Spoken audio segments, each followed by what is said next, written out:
마태복음 22장 1에서 14절입니다.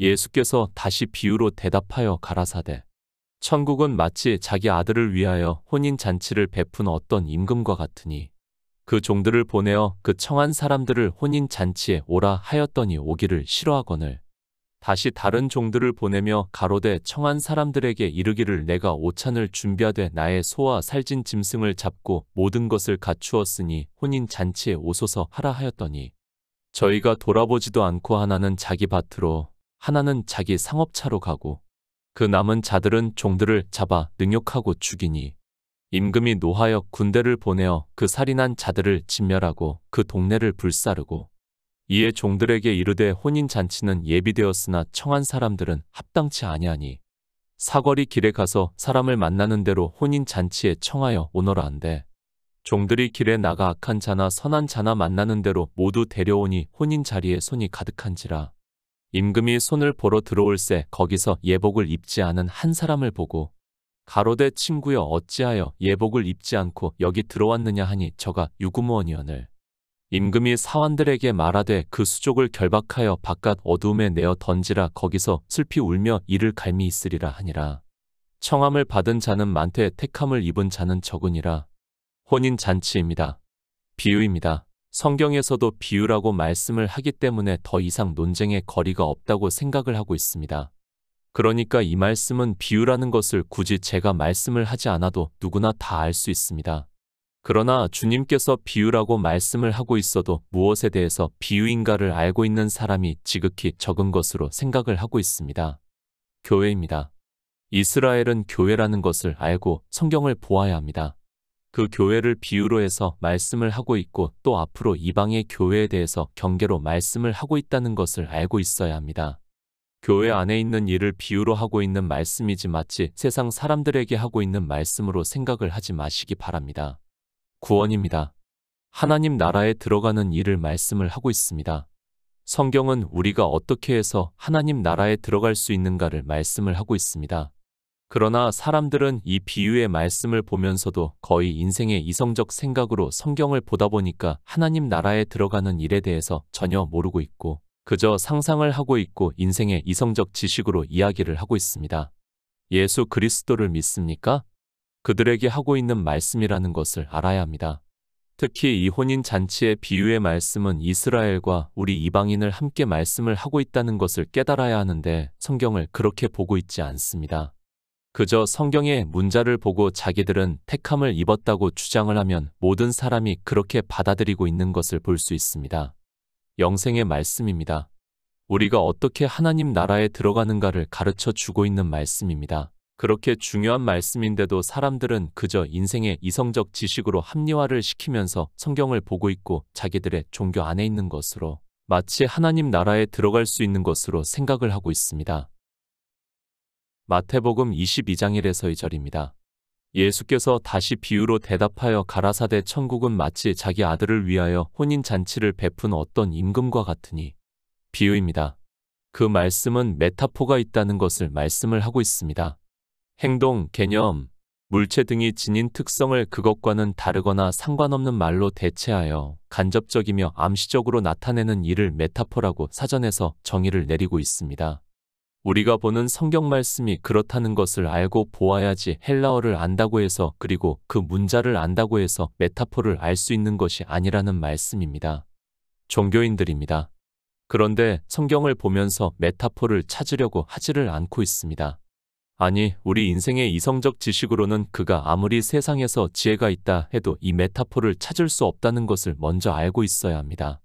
그래서 주님께서 성령을 구하라고 말씀을 하고 있고 십자가를 지시기 전에 제자들에게 이제 내가 가면 아버지께서 진리의 성령을 보내주시면 그가 나를 증거하실 것이라고 말씀을 하고 있습니다. 성령이 오셔야 합니다. 그런 성도만이 메타포를 찾을 수 있다는 말씀입니다. 그 말씀은 진리로 인도하심을 받아 예수 그리스도를 증거를 받을 수 있다는 말씀이며 그런 성도만이 믿음으로 역사를 할 수 있고 그 믿음이 실상이 되어 하나님 나라에 들어갈 수 있다는 말씀을 하고 있습니다. 요한계시록 19장 9절입니다. 천사가 내게 말하기를 기록하라 어린 양의 혼인잔치에 청함을 입은 자들이 복이 있도다 하고 또 내게 말하되 이것은 하나님의 참되신 말씀이라 하기로 고린도후서 11장 2절입니다. 내가 하나님의 열심으로 너희를 위하여 열심 내노니 내가 너희를 정결한 처녀로 한 남편인 그리스도께 드리려고 중매함이로다. 비유입니다. 그것을 이 세상에 있는 혼인 잔치로 해서 비유로 해서 말씀을 하고 있습니다. 그러니까 우리가 하나님 나라에 들어가는 일을 이 세상에서 가장 기쁜 일인 혼인 잔치로 비유로 해서 말씀을 하고 있고, 우리 인생에 살면서 가장 기쁜 날이 바로 이 혼인 잔치 날이라고 할 수 있습니다. 하나님 나라에 들어가는 일을 비유로 말씀을 하려고 하시다 보니까 이 세상에서 가장 기쁜 일을 비유로 해서 말씀을 하고 있습니다. 예수 그리스도를 믿는 일입니다. 그것을 사도 요한이 환상으로 보고 말씀을 하고 있습니다. 천사가 내게 말하기를 기록하라. 어린 양의 혼인잔치에 청함을 입은 자들이 복이 있도다 하고 또 내게 말하되 이것은 하나님의 참되신 말씀이라 하고 있습니다. 그러니까 마지막 때에 예수 그리스도께서 이 세상에 오시고 부활에 참여를 하는 성도를 혼인잔치를 비유로 해서 역시 말씀을 하고 있습니다. 하나님 나라입니다. 우리 인생들에게 있어 가장 기쁘고 행복한 날을 비유로 해서 말씀을 하고 있습니다. 우리가 하나님 나라에 들어가는 일은 이 세상에서 혼인을 하는 그날과는 비교도 할 수 없다고 저는 믿고 있습니다. 그러나 우리 인생이 알아들을 수 있는 말씀으로 하고 있습니다. 혼인잔치입니다. 그것을 사도 바울이 말씀을 하고 있습니다. 그러니까 우리에게 복음이 전해지는 일을 비유로 해서 말씀을 하고 있습니다. 내가 하나님의 열심으로 너희를 위하여 열심 내노니 내가 너희를 정결한 처녀로 한 남편인 그리스도께 드리려고 중매함이라고 말씀을 하고 있습니다. 혼인으로 비유로 해서 말씀을 하고 있습니다. 우리가 예수 그리스도의 복음을 듣고 믿음으로 역사를 해서 의의 옷을 입은 것을, 그러니까 예수의 생명을 얻는 것을 혼인으로 비유로 해서 말씀을 하고 있습니다. 사도 바울은 우리를 예수 그리스도께서 정결한 처녀로 중매한다고 말씀을 하고 있고, 그 말씀은 우리에게 복음을 전함으로 해서 믿음으로 역사를 하고 있다는 말씀입니다. 혼인입니다. 마치 한 남자에게 시집을 가는 것으로 비유로 해서 말씀을 하고 있습니다. 우리 인생은 처음부터 복음을 깨달을 수는 없습니다. 반드시 복음을 전하는 자가 있어야 하고 듣고 믿음으로 해서 남자답게 믿음에 설 수 있고, 그때가 되기 전에는 우리를 여자로 비유로 해서 말씀을 하고 있고, 그래서 성경도 우리가 가장 행복한 날을 비유로 해서 혼인잔치로 말씀을 하고 있습니다. 복음을 듣고 믿습니까? 이 세상에서 여자가 혼인을 하는 날보다 더 기쁜 일이라는 것을 비유로 해서 말씀을 하고 있습니다. 우리가 영생을 얻는 것이 그것과는 비교도 할 수 없기 때문에 주님께서도 천국은 마치 자기 아들을 위하여 혼인잔치를 베푼 어떤 임금과 같다고 말씀을 하고 있습니다.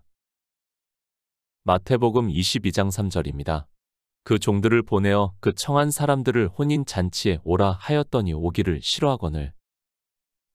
이사야 53장 3절입니다.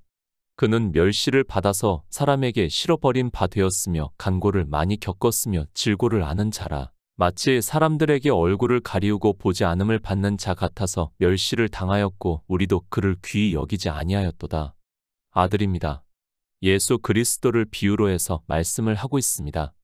아들이 이 세상에 오셨다는 것을 누구나 다 알고 있는 말씀입니다. 그리고 임금은 하나님을 말씀을 하고 있다는 것을 굳이 제가 비유를 말씀을 하지 않아도 종교 안에 있는 사람들도 다 알고 있다고 생각을 하고 있습니다. 예수 그리스도께서 이 세상에 오셨습니다. 그것을 은혜의 해라고 말씀을 하고 있습니다. 우리 피조물들에게는 복음이고 은혜의 해가 임했다는 것을 말씀을 하고 있고, 주님께서는 혼인잔치를 비유로 해서 말씀을 하고 있습니다. 그만큼 우리 인생들에게 기쁜 일이지만 사람들이 깨닫지를 못하고 있습니다. 이사야 선지자가 예언을 합니다. 그는 멸시를 받아서 사람에게 실어버린 바 되었으며 간고를 많이 겪었으며 질고를 아는 자라. 마치 사람들에게 얼굴을 가리우고 보지 않음을 받는 자 같아서 멸시를 당하였고 우리도 그를 귀히 여기지 아니하였다고 말씀을 하고 있습니다. 싫어합니다. 무슨 말씀입니까? 복음을 듣기를 싫어한다는 말씀을 하고 있습니다.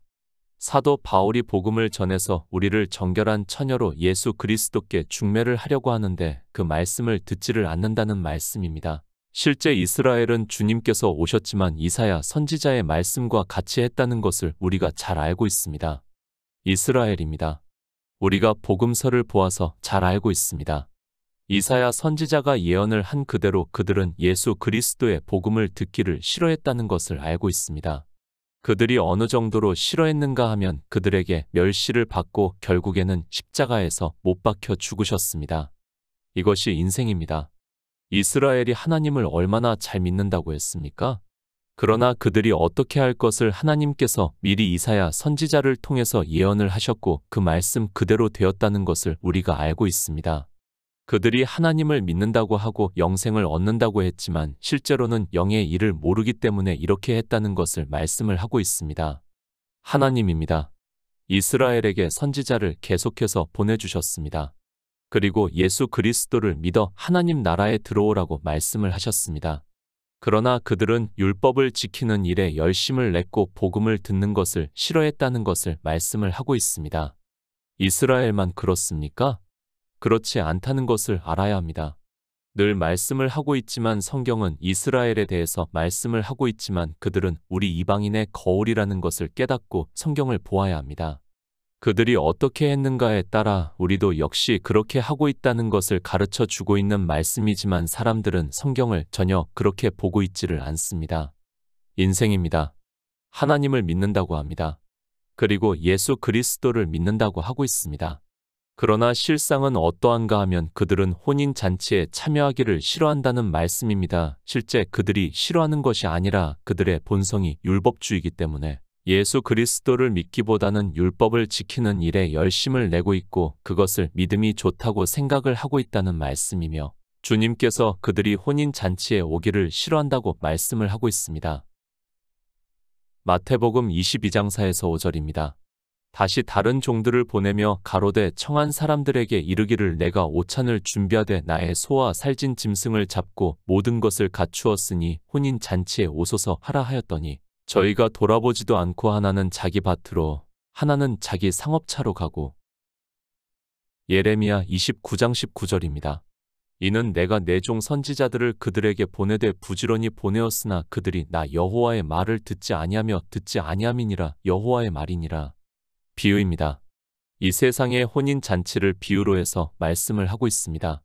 이 세상에서 어느 나라라도 거의 비슷하다고 생각을 하고 있습니다. 혼인잔치를 하면 음식을 많이 준비를 하고 있고 혼인잔치에 참석을 하지 않는 사람이라고 해도 그 음식을 먹을 수 있게 하고 있습니다.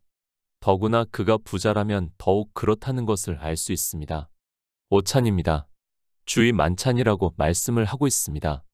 주님께서 이 세상에 오셔서 제자들에게 유월절을 다 먹이시고 만찬을 준비하게 하시고 떡과 포도주를 주시면서 이것을 기념하라고 말씀을 하고 있습니다. 그러니까 이렇게 주의 만찬을 먹으면 이제 성령이 오신다는 것을 말씀을 하고 있고 성령이 오시면 그가 모든 진리 가운데로 인도를 하심으로 해서 생명이 거할 수 있고 그 생명으로 하나님 나라에 들어간다는 것을 말씀을 하고 있습니다. 종입니다.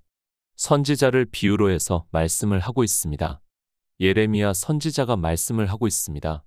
이는 내가 내 종 선지자들을 그들에게 보내되 부지런히 보내었으나 그들이 나 여호와의 말을 듣지 아니하며 듣지 아니함이니라. 여호와의 말이라고 말씀을 하고 있습니다.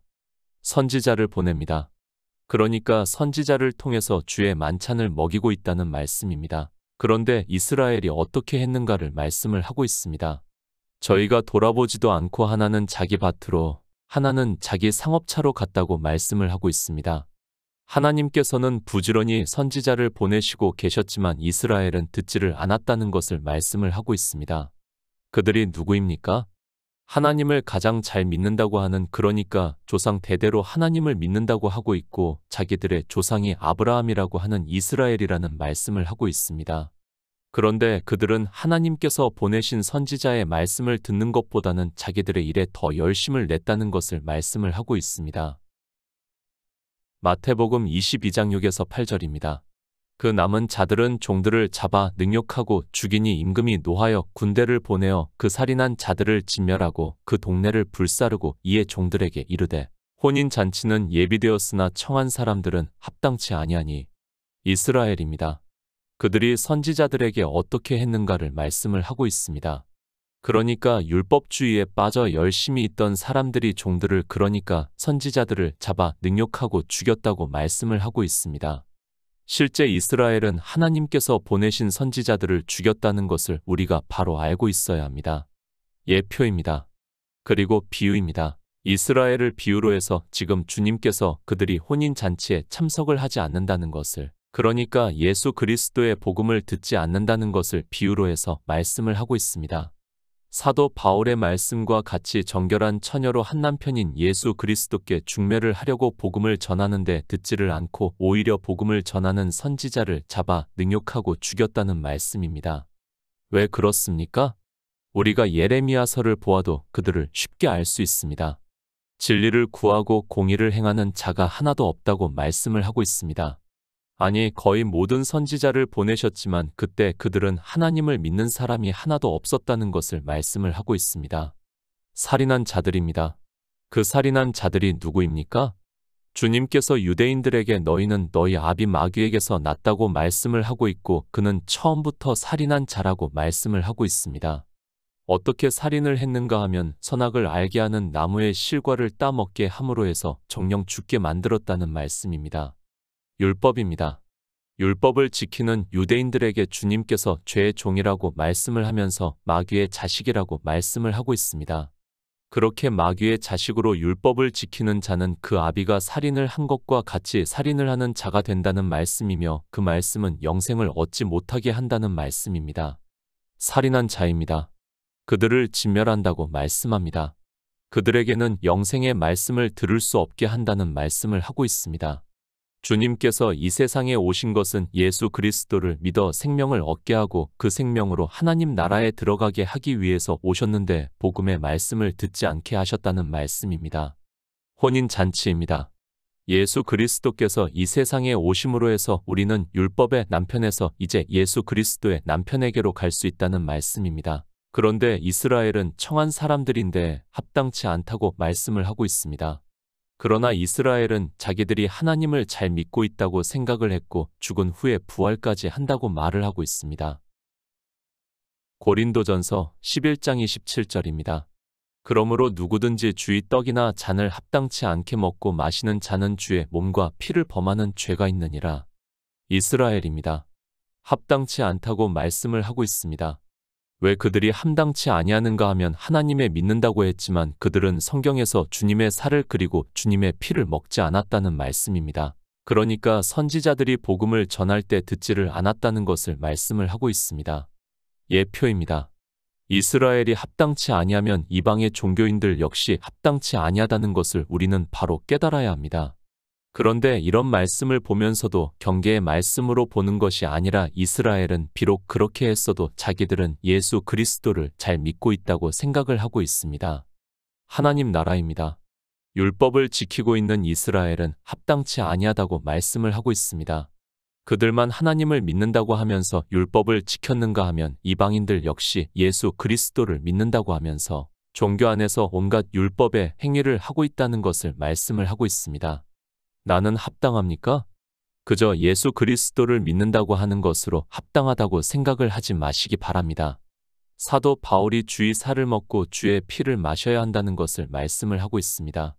그런데 예수 그리스도를 믿는다고 하면서 율법의 행위를 하고 있는 종교 안에 있는 사람들에게 합당치 않다고 말씀을 하고 있지만 성경을 보고도 도무지 무슨 말씀을 하고 있는지도 모르고 있습니다. 혼인잔치입니다. 우리는 이 잔치에 참여를 하는 자가 되어야 합니다. 그런데 이방의 종교인들 역시 이스라엘과 같이 합당치 못하고 있으면서도 자기들이 무엇을 하고 있는지를 모르고 있습니다.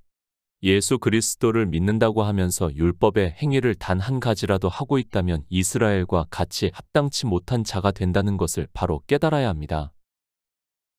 마태복음 22장 9절입니다. 사거리 길에 가서 사람을 만나는 대로 혼인잔치에 청하여 오너라 한대. 이스라엘입니다.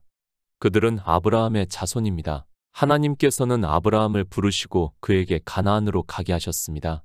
그리고 하늘의 무별들을 보여주시면서 내 자손이 이와 같으리라고 말씀을 하셨고 그 하늘의 무별들은 예수의 생명을 얻은 자들을 말씀을 하고 있고 아브라함이 하나님을 믿음의 일을 그의 의로 정하셨다고 말씀을 하고 있습니다. 그리고 그 육적인 자손입니다. 그들로 하나님을 섬기게 하셨습니다. 그러나 그들은 계속해서 율법주의로 갔다는 것을 성경에서 말씀을 하고 있습니다. 성경을 보고 사람들이 오해를 하고 있습니다. 하나님께서 마치 이스라엘을 선택하신 것으로 생각을 하는 사람들이 많습니다. 절대 아닙니다. 하나님께서는 우리 인생의 체질까지도 다 아십니다. 그들이 율법주의에 빠질 것을 아시고 그들이 합당치 아니할 것을 아시고 우리 이방인들을 구원하시기 위해서 애표로 삼으셨습니다. 그러나 이방인 역시 마찬가지라는 것을 비유로 말씀을 하고 있습니다. 사거리입니다. 이 세상 모든 사람을 말씀을 하고 있습니다.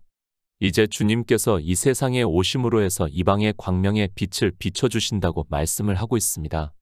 그것을 주님께서 삿거리 길에 가서 사람을 만나는 대로 혼인잔치에 청하여 오너라 한대라고 말씀을 하고 있습니다. 마태복음 22장 10절입니다. 종들이 길에 나가 악한 자나 선한 자나 만나는 대로 모두 데려오니 혼인 자리에 손이 가득한지라. 혼인잔치입니다. 예수 그리스도를 복음이 전해지는 것을 비유로 해서 말씀을 하고 있습니다. 이방의 복음이 전파가 되는 것을 말씀을 하고 있습니다. 사거리로 나가서 그러니까 세상으로 나가서 악한 자나 선한 자나 만나는 대로 모두 데려오니 혼인 자리에 손이 가득하다고 말씀을 하고 있습니다. 이방의 복음이 전파가 되었습니다. 물론 처음부터 혼인 잔치에 가득하게 모인 것이 아닙니다. 그러나 2000년이 흐른 지금 세계적으로 20억 명이 넘는 사람이 예수 그리스도를 믿는다고 하고 있습니다. 지금 이 시대만 그러니까 과거와 미래를 생각을 하면 얼마나 많은 사람들이 이 복음을 듣는다고 하고 있는가를 비유적으로 깨달을 수 있습니다. 혼인잔치입니다. 우리는 손님과 마찬가지입니다. 우리 인생은 하나님 나라에 들어갈 수 없다는 것을 말씀을 하고 있습니다. 그래서 마치 손님과 같이 혼인잔치에 참석을 하고 있고 복음을 듣고 있다는 것을 비유적으로 해서 주님께서 말씀을 하고 있습니다. 예수 그리스도를 믿습니다. 이 시대를 보더라도 정말 많은 사람이 믿는다고 할 수 있습니다. 인생들은 그 많은 사람들이 예수 그리스도를 믿으니까 다 구원을 받는 것으로 생각을 하고 있습니다. 아니, 자기들의 종교 안에 교회 안에 있으면 구원을 받는 것으로 생각을 하고 있습니다. 마태복음 22장 11절입니다. 임금이 손을 보러 들어올새 거기서 예복을 입지 않은 한 사람을 보고, 이 말씀입니다. 거의 모든 사람이 예복을 입지 않은 한 사람이라고 말씀을 하니까 어느 한 사람으로 생각을 하고 있고, 자기들은 예수 그리스도를 잘 믿고 있다고 거의 모든 사람들이 그렇게 생각을 하고 있습니다.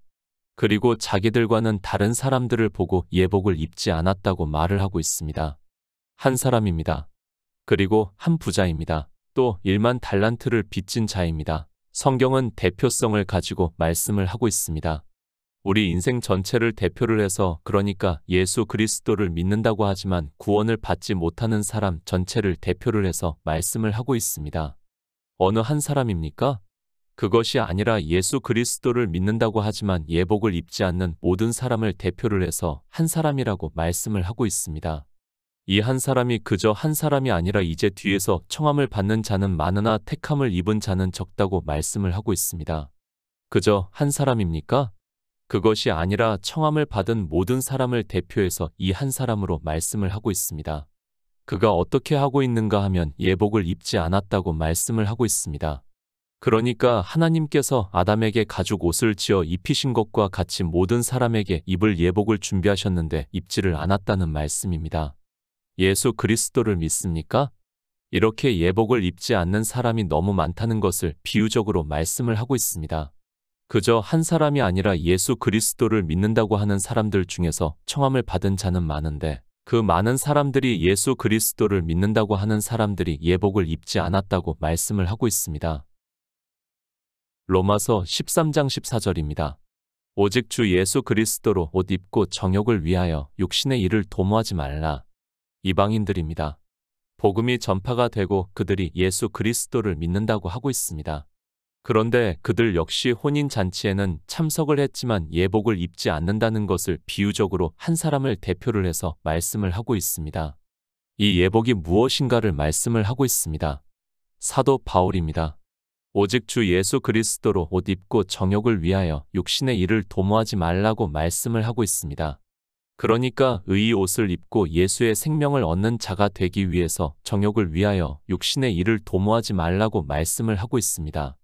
그러나 이방의 종교인들 역시 교회 안에서 온갖 율법을 지키면서 정욕을 위하여 육신의 일을 도모하면서 예복을 입기를 거부하고 있습니다. 마태복음 22장 12절입니다. 가로되 친구여 어찌하여 예복을 입지 않고 여기 들어왔느냐 하니 저가 유구무원이오늘. 예복입니다. 이방의 복음이 전파가 되어 손이 가득합니다. 그런데 예복을 입지를 않고 있다는 말씀입니다. 누가 그런가 하면 청함을 받는 자가 많은데 거의 모든 사람이 다 그렇게 예수 그리스도로 옷 입지를 않고 있다는 말씀입니다. 의의 옷을 입기를 거절을 하고 있다는 말씀입니다. 요한계시록 19장 8절입니다. 그에게 허락하사 빛나고 깨끗한 세마포를 입게 하셨은즉 이 세마포는 성도들의 옳은 행실이로다 하더라. 예복입니다. 요한계시록에서 사도 요한이 환상으로 보고 말씀을 하고 있습니다. 그에게 허락하사 빛나고 깨끗한 세마포를 입게 하셨은즉 이 세마포는 성도들의 옳은 행실이로다 하더라고 말씀을 하고 있습니다. 그러니까 성도들은 옳은 행실을 해서 이 옷을 입는다고 말씀을 하고 있습니다. 옳은 행실입니다. 우리가 어떤 행위를 하는 것을 말씀합니까? 그것이 아니라 예수 그리스도를 믿는 것을 성도들의 옳은 행실이라고 말씀을 하고 있습니다. 지금 이 예복을 입지 않은 사람은 이제 요한계시록에서 세마포를 입은 성도가 아니라는 것을 말씀을 하고 있고 예수 그리스도를 믿지 않았기 때문에 자기가 세상에서 율법을 지켰다는 것을 알고 유구무원이라고 말씀을 하고 있습니다. 구원의 옷입니다. 그 옷은 예수 그리스도의 은혜로 우리가 믿음으로 입습니다.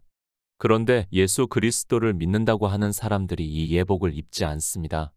그러니까 예수의 생명을 얻지 못하고 있다는 말씀이고 그들은 후에 천국 혼인잔치에서 유구무원을 하게 하고 있다는 말씀입니다. 마태복음 22장 13에서 14절입니다. 임금이 사환들에게 말하되 그 수족을 결박하여 바깥 어두움에 내어 던지라 거기서 슬피 울며 이를 갈미 있으리라 하니라 청함을 받은 자는 많되 택함을 입은 자는 적으니라. 옷입니다. 구원을 말씀을 하고 있습니다. 예수의 생명을 얻는 일을 비유적으로 말씀을 하고 있습니다. 하나님 나라에 들어가려면 반드시 물과 성령으로 거듭나야 하는데 이 옷을 입지를 않고 있었습니다. 그가 나중에 어떻게 되는가 하면 유구무원을 하게 되어 있다는 말씀입니다. 그를 바깥 어두운 곳에 내어 던지라고 말씀을 하고 있습니다. 청함을 받은 자입니다. 예수 그리스도를 믿는다고 하는 자입니다. 많다고 분명히 말씀을 하고 있습니다. 이들이 거짓으로 예수 그리스도를 믿는다고 생각을 하지 마시기 바랍니다. 그리고 이단이라고 생각을 하지 마시기 바랍니다. 이들은 나름대로 복음을 듣고 예수 그리스도를 믿는다고 생각을 하고 있었지만 의의 옷을 입지를 않고 있다는 그러니까 예수의 생명을 얻지 못하고 있다는 말씀입니다. 예복을 입지 않은 한 사람입니다. 그저 한 사람이 아니라 청함을 받은 거의 모든 사람이 그렇다는 것을 비유적으로 말씀을 하고 있습니다. 구원의 옷이 무엇인지도 모르고 예수 그리스도를 믿는다고 하지 마시기 바랍니다. 우리 성도는 예수 그리스도를 믿어 의의 옷을 입고 생명을 얻은 자 되어 하나님 나라를 사모하고 있고 택함을 입은 자라고 말씀을 하고 있습니다.